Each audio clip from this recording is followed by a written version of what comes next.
Welcome to this week's Talk of the Town podcast. I'm your host, Andy Burrows, here as always with Dunstable Town Manager, Steve O'Reilly. Steve, nearly a week on from the FA Cup game, mate. Reflections now that the dust has settled on, quite a difficult trip down to Little Oakley last Saturday. Now the dust has settled, mate. How are you feeling? Yeah, I mean, probably still a lot of the same emotions are overriding because it's disappointment that we're out of the FA Cup and that we lost the game. So that doesn't really go away. I think that what you can do a little bit better, obviously, as time goes on, is you can kind of review it, take a look back at what happened, the decisions, kind of from a personal perspective they make on the day, assess kind of where performances were, and then look at kind of what our actions are to kind of address certain areas. So you're able to do that a little bit more in kind of the aftermath of it. Look, I don't want to keep harping the same message on really that talks about positives in games that we don't win, because our job is to win games of football, but it is about taking what we did in that second 45 minutes in a lot of aspects of what we did in our game, and taking that forward into what we do this weekend. So yeah, look, disappointment, no hiding from that. There's no excuses around that. We were disappointed and we felt that we actually had a chance to go there.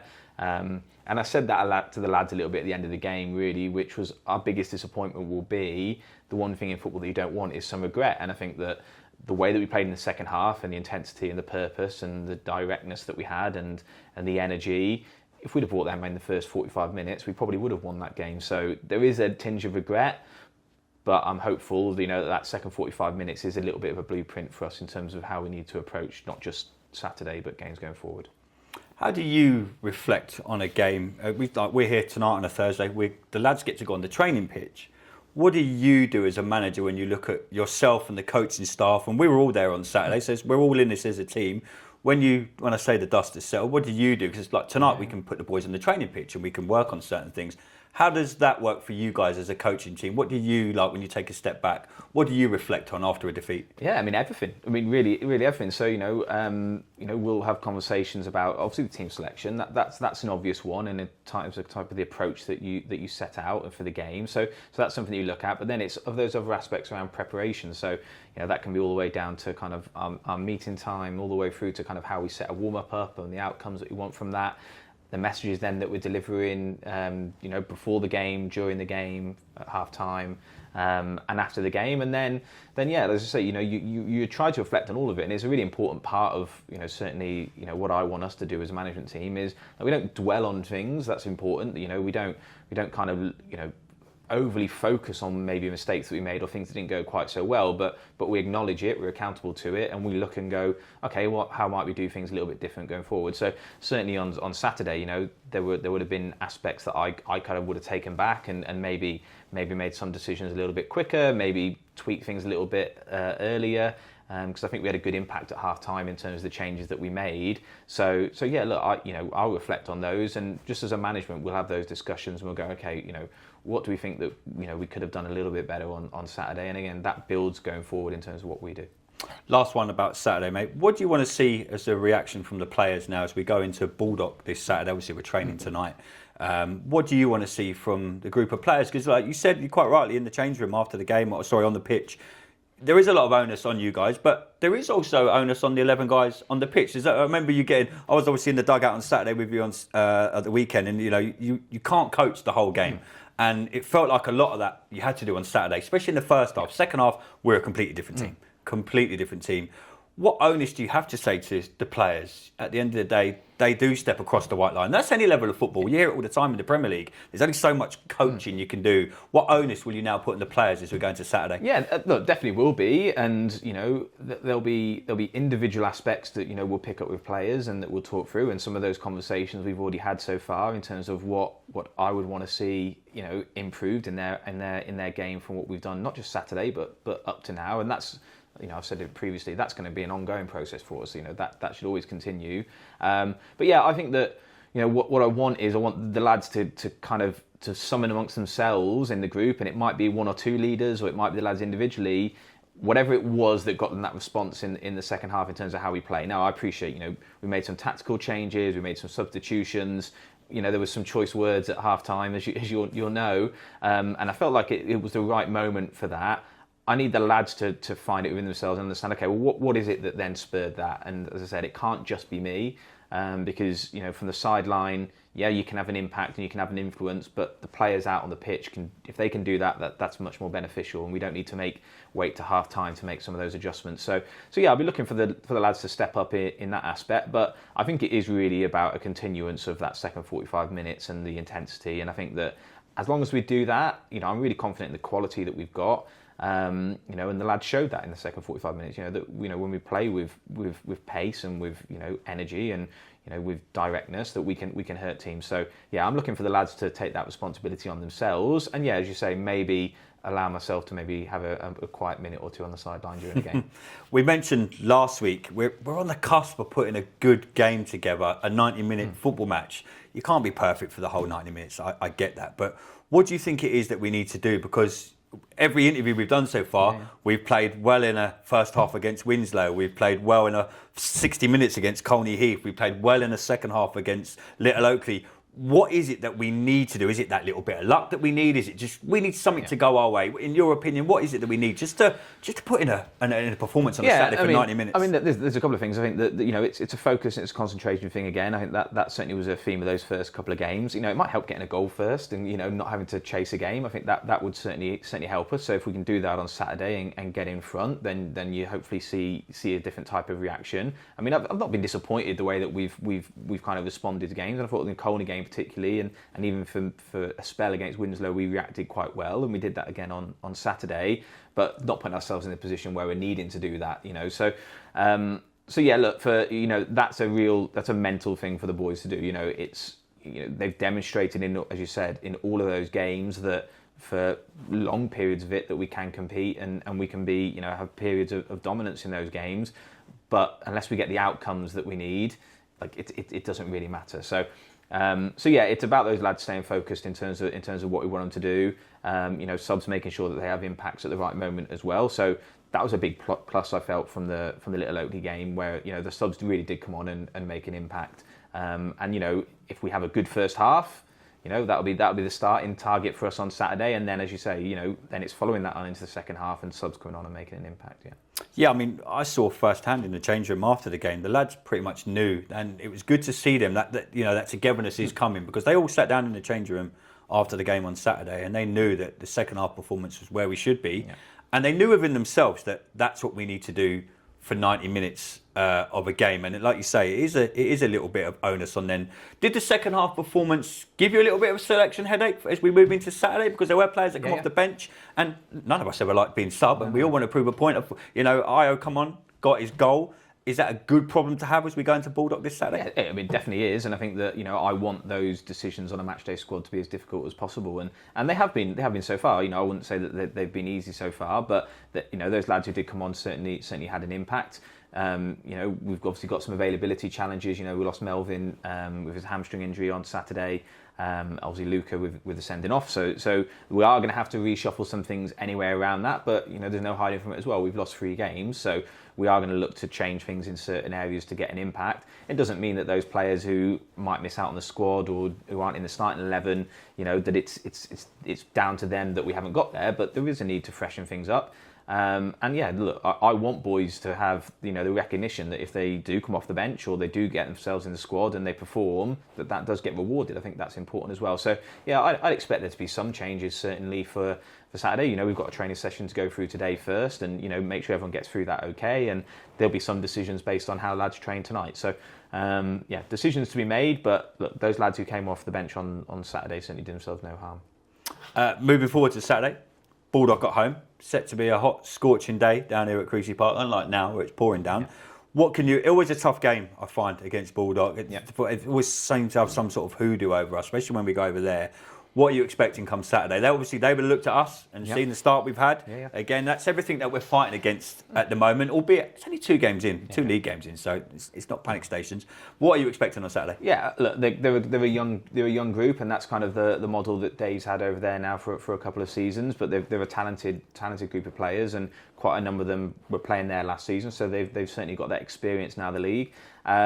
Yeah, look, they come in probably quite similar form to us, really. Looking at their results, they haven't picked up any points or any wins yet, but they have been in close in all the games that they've played. So they carry a real threat. They play on the front foot. They're an attacking team.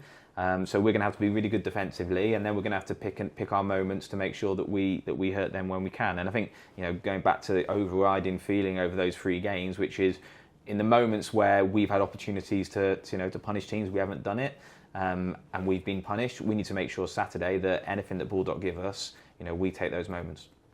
What is the message to the players as I've been very privileged to be in the change room and the dugout with you since we've started.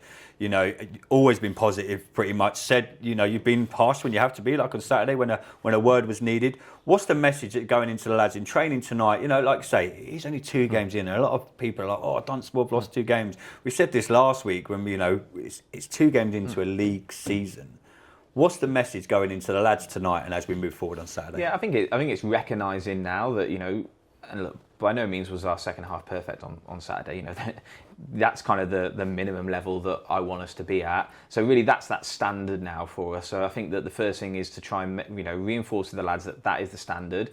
I think it's continuing to build the togetherness, and I think that, as you said, that is starting to come, and I think we want to continue that. But yeah, it's about reinforcing our standards. We've got tactical things that we'll work on today, and there'll be aspects of our game that we really want to get a focus on as we go into Saturday. So that'll be a big focus. But yeah, it's the lads recognising the standard of what we did in the second half on Saturday would put us in a better position to get results going forward. So that's what we need to build upon, and say recognising that is actually just a starting point for us, and that we want to get better from that. But yeah, look, make no mistake about it. We want to win on Saturday. I think the lads have put a lot of effort in, and so I think if they can focus and make sure our concentration is there, that'll be good reward for the work that we've put in so far. And I want the lads to understand as well that we get fantastic support at this club, and no more so than on Saturday with the support that travelled over and clapping the lads off. And I hope they appreciated what they saw in the second half, certainly. But I've got a feeling, and I want us to get a result for the support that we've had, because it's phenomenal and it's unwavering, and it deserves winning football, and we haven't delivered that so far. And it's been a little bit too long really for Dunstable to have seen that. So I do want the lads to understand that. I don't think that's a pressure for them, but recognise that there's a lot that goes into this football club in terms of getting them in a position to be able to play the games of football and just turn up and play. For themselves, but for everyone at the club, I want us to push to go and get a result on Saturday. Yeah, we mentioned that togetherness. Team night out, Tuesday, bowling. Yeah. Any demon bowlers in the team you can tell us about? So I think Io was our highest score. So he was pretty good. Josh Gavin was pretty good, but I think that the lads had a fine system where you got fined if you actually got a strike. So I don't know whether a few of the lads in the end decided that they were going to throw a few gutter balls. Particularly, there were probably more bad bowlers than there were really good ones, but I won't mention who they were. But look, that was a really good night. It was for us in Dunstable, so it was good support of local business in that way. I think we had 24 people there overall, so really great turnout. I'm saying for the lads to kind of socialise and interact with each other a little bit, which you feel like it'd be something that just happens, but a lot of the time you're in and you're focused on the football. When you come to training and it's a packed schedule, we have a lot that we have to get through, and so those moments actually where you start to build those relationships, sometimes you have to kind of manufacture them and create the environment for them. But I know that the lads had a really good time, and I say they made a lot of money for their fine pot, so I know that they're happy about that. That's it. Well, Steve, always a pleasure, mate. Let's see what tonight in training brings, and we go again against Bulldog on Saturday. Top man. Cheers, mate. Cheers. Thanks, mate. Welcome back to the Talk of the Town podcast, here with Dunstable Town captain Joe Hankins. Joe, how are you, mate? I'm good, how are you? I'm all right, mate, thank you. Speak to Steve often, getting his views on the season. Always good to get the players' side of thing. You as captain coming into it's a completely new team, it's a completely new squad, new management, everything that's gone on. How have you assessed the first 3 weeks of the football season, 2 league games and an FA Cup? I think it's been obviously good, apart from results-based thing. I think we've been training well, we've been doing good things in and around the camp. It's just we haven't got the results that we required on the day. But that will come. It's a long season, so I believe that we'll do all right, we'll be fine. How do you think the lads have handled the first 2 games? Like I say, we've been there with all the games so far, and we say to Steve quite often so far, it's just putting that 90 minutes together. We've had Colney Heath, 70 minutes probably played well. Winslow, first half played well. Little Oakley, second half we had to play well. What is it from you guys as players, you as captain, that you think's just missing to get that 90-minute performance in? A 90-minute performance, difficult question, but I think it's just the end product at the end of the day. I think obviously football is a results-based game. Everyone would want to do well. So yeah, it's just the case of that being said. So yeah. Is there any extra pressure on you as captain when you're coming into a completely new team? And you're given the armband, and quite rightly so. We can all see that you do lead on the pitch. Does that add any extra pressure to your game? Because obviously, I've seen you in training, and I see you on games. Does it add any weight to your shoulders knowing that you're captaining a completely fresh new squad? I wouldn't say pressure. I'd say obviously I want to do well for the fans, for the club, but I wouldn't say pressure. I just think it's just football at the end of the day. We want to do well and want to get on with things and win games of football. So, yeah, I would say that. As we move on to Bulldog this Saturday, Steve said again, they're pretty similar to us. Quite a few new players, young team. How are you? You probably played against them numerous times. How are you assessing as we go into Bulldog this Saturday? What do you think we're in for? It'll be a tough game. We're at home. Hopefully we get a good crowd. But I'm hoping that we get the 3 points on Saturday, to be fair. It's a long time coming now. I think that it's a case of definitely we need the 3 points at the end of the day, and that's it. So, what's the message to you as captain to the lads? Like Steve was just saying, we said on the first half against Little Oakley, and obviously you were in the change room at half time on Saturday, like we all were. It felt like we had to get coached through a lot of that first half. Yeah. Steve said you can only coach so much. What onus goes on to the players, and what's your message as captain when you do chat to these lads? You know what I mean? It's not all about the management team and everyone else, because it does come down to once you cross that white line. And you even said yourself on Saturday, I heard you in the change room after the game on Saturday saying, look, once we cross that white line, it is on us. So you as captain and you as a group of players, what is the message as we move forward into it? We've got Bulldog, then we've got Ellsbury, and then we've got MKRS. So what's the message from yourself and the lads as we move forward? Well, we've got to adapt in different games. I think Saturday against Little Oakley would be a different game than what a Spartan game would be like. There are a lot of bigger, more aggressive, like big players, sort of long ball throw-ins in the box. So we're going to have to come across that in like different weeks. But I think it's just a case of all coming together as one and just play the football we know we can do, to be fair. And that will come. So, yeah. Joe, finishing off with a little fun note. We done this with the players a lot last season. Talk to me first of all. Tuesday, we had a team night out bowling. I heard Io was very good. Unfortunately, I couldn't make it due to work, but I heard Io was good. Heard we racked up some serious fine money as well. You were getting fined for strikes. Yeah, how was Tuesday? Yeah, it was good. Yeah, £1 a strike we done. £5 for the worst score. Ethan had a stinker. But yeah, Io pulled it out of the bag. I don't know where from, but yeah, I don't know how he scored that score, but yeah, sound. It's one of them ones, but yeah, it was a good night. A few funny questions. Worst dressed teammate that you've got at the club? Who are you throwing under the bus? I haven't really seen him out on a night out yet. Obviously, we come back from Little Oakley on Saturday, and we were sort of just in our tracksuits, so I don't really know yet, to be fair. So I can't really. Okay, can't say like just yet. We better arrange a team night out. Yeah. Worst trainer at the club. And we're here again. It's Thursday night. We're here at Creasy Park. Who's the worst? Who do you think just doesn't like training? I don't know, man. That's a tough one as well. I think they've all been quite decent at training. It's too early. It's too early. I think it's too early to chuck people under Steve the bus. might be like, what worst trainer? Yeah. Best trainer. Who would you say who's the keenest? You can say yourself if you want, mate. No, it wouldn't be me. It wouldn't be me. I like playing matches better than training, to be fair. I think Jamie does well in training most games. Most training sessions. He's been good so far. So yeah, I would say Jamie. Worst haircut. I see this chat on Saturdays a lot when you boys turn up. Who's had a fresh trim for a Saturday? Who's got the worst haircut? I think it might actually be Jamie as well. I think Jamie's getting killed. Yeah, it's got to be Jamie. It's got to be Jamie. Jamie, really sorry, mate. Joe, honestly, it's two league games in, mate. Just finishing up today's show. 2 league games in. Obviously out of the FA Cup, but like you just said, it's a long season. We're like 28, 29 games left. Bed Senior Cup, which I think we've been drawn against Leighton Town away on fireworks night. If you had a message as captain just to the Dunstable Town fans as we move forward for the rest of the season, what would it be? Stick with us. It's only been 3 games. Obviously, it's been 3 losses, but stick with us. And we're obviously trying hard every single game, and we will collect the points that we need and we'll see by December where we're at. I think it's December will be sort of where you're looking at it and you think... Is that like a measuring stick, would you say? Yeah, I think it's the start of the season. It's difficult. We could lose three in a row like we've done, and then we could win 9 on the bounce. And then it just changes the whole picture of Spartan. You can go to games on like Tuesday nights and stuff, and they haven't got 2 players playing, and it will change people's whole team. So I think it's just a case of sticking with us and we'll be all right. Joe, pleasure, mate. Thanks for your time. Cheers, really appreciate it. This has been the Talk of the Town podcast. Check us out on Twitter @DTFCpod. Till next time, everybody, up the Mighty Blues.